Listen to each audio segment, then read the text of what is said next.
सां report share कई आहे असद अली बुरगड़ी।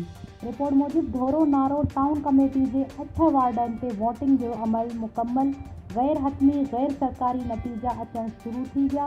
गैर सरकारी गैर हतमी नतीजनि मूजिबि पाकिस्तान पीपल्स पार्टी 8 मां 5 वार्डनि ते कामयाबी माणे वरिती। GDA फ़क़ति 3 वार्ड खटे सघी।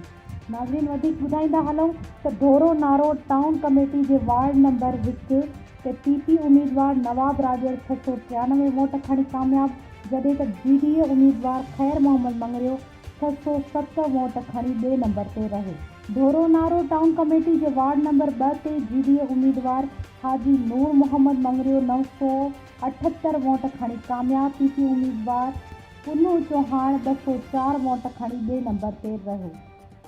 नाज़रीन, वधीक ॿुधाईंदा हलूं त धोरो नारो टाउन कमेटी जे वार्ड नंबर 3 ते PP उम्मीदवार सूमार भील 610 वोट खणी कामयाब, जॾहिं त GDA उम्मीदवार हाजी रमज़ान मंगरियो 370 वोट खणी ॿिए नंबर ते रहियो। धोरो नारो टाउन कमेटी जे वार्ड नंबर 4 ते PP उम्मीदवार खान मोहम्मद चौपाण 1227 वोट खणी कामयाब, जॾहिं त SUP उम्मीदवार बचल चौहान 505 वोट खणी ॿिए नंबर ते रहियो।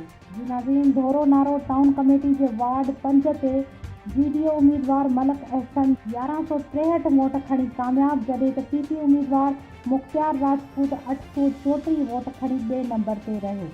जी नाज़रीन, धोरो नारो टाउन कमेटी जे वार्ड नंबर 6 ते PP उम्मीदवार हबीबुल्ला आरीसर 938 वोट खणी कामयाब, जॾहिं त GUI उम्मीदवार मौलाना इल्ताफ़ पली 610 वोट खणी ॿिए नंबर ते रहियो।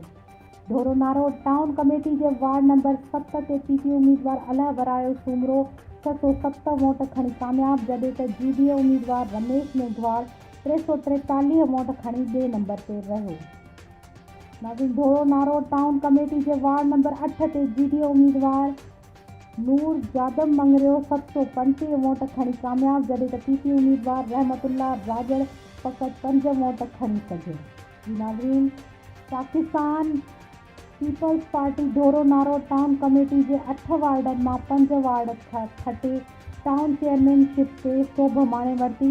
पाकिस्तान पीपल्स पार्टी जे वोटरनि पारां शहर में जश्न नारेबाज़ी जारी, जॾहिं त GDA फ़क़ति 3 वार्डनि ते कामयाबी माणे सघी। SUP ऐं GUI उम्मीदवार कामियाब न थी सघिया।